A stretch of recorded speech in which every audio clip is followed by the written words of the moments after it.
നല്ല കുത്തരി ചോറായാലും നമ്മൾ റേഷനരിൻ്റെ ചോറായാലും കറിയൊന്നുമില്ലാണ്ട് ഇത് മാത്രം കൊണ്ട് കഴിക്കാൻ പറ്റുന്ന ഒരു വറവാണ് കൂമ്പ് വറവ്, അതായത് വാഴക്കൂമ്പ് വറവ്. ഇത് എവിടെയൊക്കെ ഇങ്ങനെ വറുത്ത് കഴിക്കുന്നുണ്ടെന്നറിയില്ല. നമ്മളെ നാട്ടിലൊക്കെ നമ്മൾ സ്ഥിരമായിട്ട് കഴിക്കുന്ന ഒരു വറവാണിത്. അത് പറയാൻ കാരണം മറ്റു ജില്ലയിലൊന്നും ഇതധികം വറുക്കുന്നതായിട്ട് പറഞ്ഞു കേട്ടിട്ടില്ല. പക്ഷെ നല്ല ടേസ്റ്റാണ്. ഇതുണ്ടായാൽ വേറെ കറിയൊന്നും വേണ്ട. ഇതും ഒരു പുളിമുളകാണ് നമ്മളെ ചോറിൻ്റെ കോമ്പിനേഷൻ എന്ന് പറയുന്നത്.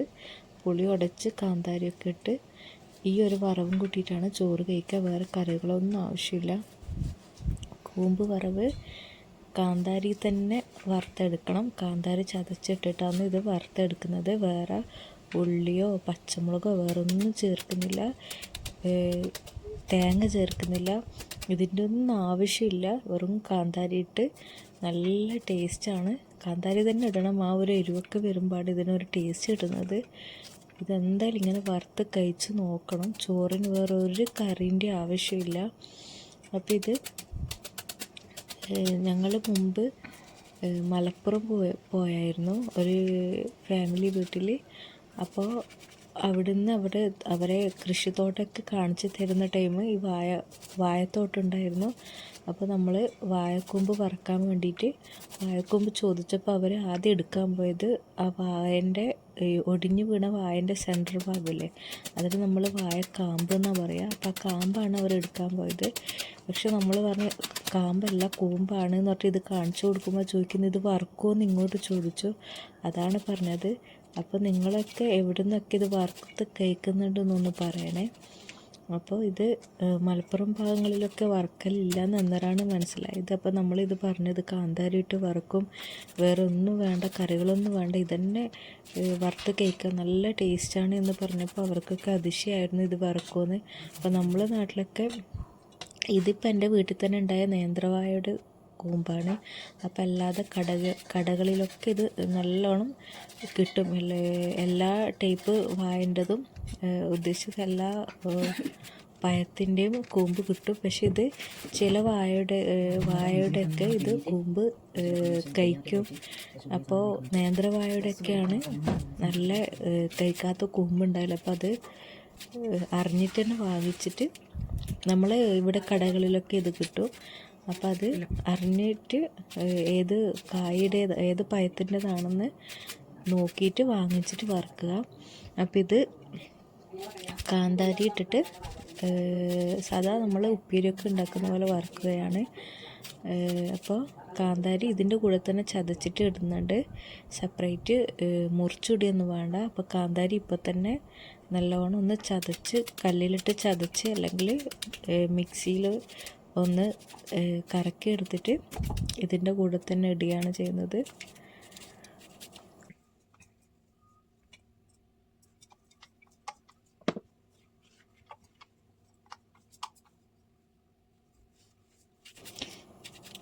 അപ്പോൾ ഇതിൻ്റെ കൂടെ ചതച്ചിട്ടിട്ടുണ്ട്. പിന്നെ ഇത് കട്ട് ചെയ്യുന്നത് രീതി കണ്ടാൽ ഇങ്ങനെയാണ്. നമ്മൾ കക്കരിക്കൊക്കെ കട്ട് ചെയ്യുന്നത് പോലെ ഇങ്ങനെ അരിഞ്ഞിട്ടാണ് എടുക്കുന്നത്. അപ്പോൾ ഇതിൻ്റെ ലാസ്റ്റ് ഭാഗം കാണുന്നത് നമ്മൾ വാഴത്തോട്ടത്തിലെല്ലാം കാണുന്നൊരു പൂവില്ലേ, തേൻ കുടിക്കുന്നത്. അപ്പോൾ ആ ഒരു ലാസ്റ്റ് ഭാഗം വരെ കട്ട് ചെയ്തെടുക്കും. അത് അടർന്ന് വീണതാണ്. അപ്പോൾ ഏറ്റവും ലാസ്റ്റ് ഉണ്ടെന്നത് നമ്മൾ കളയും. അപ്പോൾ ആ വാഴൻ്റെ പൂവ് വരെ ഇങ്ങനെ കട്ട് ചെയ്ത് അരിഞ്ഞെടുക്കുക ചെയ്യുക. അപ്പോൾ ഇത് വറക്കുന്നത് കാണിച്ചു തരാം. ഒരു പാൻ വെച്ച് ആവശ്യത്തിന് വെളിച്ചെണ്ണ ഒഴിച്ച് സാധാ നമ്മൾ ഉപ്പേരിയൊക്കെ ഉണ്ടാക്കുമ്പോൾ കടുക് പൊട്ടിക്കുന്ന പോലെ കടുക് വറുത്ത് വേണമെങ്കിൽ ചിറ്റുള്ളി ഇടാം. ഞാനൊരു 3-4 ചിറ്റുള്ളി ഇട്ടിട്ടുണ്ട്. വേറെ ഒന്നും ഇടേണ്ട ആവശ്യമില്ല. അപ്പോൾ ഇത് ഡയറക്റ്റ് അതിലേക്ക് കൂമ്പ് തന്നെ ഇട്ടിട്ട് ഇതിൽ വെള്ളം ഒഴിക്കേണ്ട ആവശ്യമില്ല വേവാൻ വേണ്ടിയിട്ട്. അപ്പോൾ കൂമ്പ് മുറിച്ചത് അതിലേക്ക് ഇട്ട് ആവശ്യത്തിന് ഉപ്പും മഞ്ഞൾപ്പൊടി ഇട്ട് നല്ലോണം ഇളക്കിയിട്ട് ഇത് മൂടി വെച്ച് ആവിയിൽ നല്ലോണം ലോ ഫ്ലെയിമിട്ട് വേവിച്ചാൽ മതി. വെള്ളത്തിൻ്റെ ആവശ്യമില്ല. ഇത് ആദ്യം ഒന്ന് നമ്മൾ നല്ലോണം കഴുകിയിട്ടാണ് ഇത് മുറിച്ചിടുന്നത്. അപ്പോൾ മുറിച്ചിട്ടതിന് ശേഷം കഴുകേണ്ട ആവശ്യമില്ല. നിങ്ങളെ കറയോ അങ്ങനത്തെ ഒന്നും ഉണ്ടാവില്ല. നേന്ത്രവാഴയുടെ കൂമ്പാകുമ്പോൾ കറകളോ കയ്പോ ഒന്നും ഉണ്ടാവില്ല. അപ്പോൾ വെള്ളം ഒഴിക്കേണ്ട ആവശ്യമില്ല. അപ്പോൾ ഇതിപ്പോൾ നല്ലോണം ഉപ്പും മഞ്ഞൾപ്പൊടി ഇട്ട് നല്ലോണം വഴറ്റിയിട്ട് അത് മൂടി വെച്ച് ലോ ഫ്ലെയിമിട്ട് ആവിയിലൊരു 15-20 മിനിറ്റ് ആ ടൈമിൻ്റെ ഉള്ളിൽ എന്തായാലും ഇത് വെന്ത് കിട്ടും. അപ്പോൾ കാന്താരി ഓൾറെഡി ഇതിൻ്റെ കൂടെ ചതച്ചിട്ടത് കൊണ്ട് ഇപ്പോൾ കാന്താരിയോ വേറൊന്നും ഇടണ്ട. അപ്പോൾ കറിവേപ്പില ഇട്ട് പൊത്തി വെച്ച് പിന്നെ നന്നായി ലോ ഫ്ലെയിമിട്ട് വേവിക്കുക. വെള്ളത്തിൻ്റെ ആവശ്യമില്ല.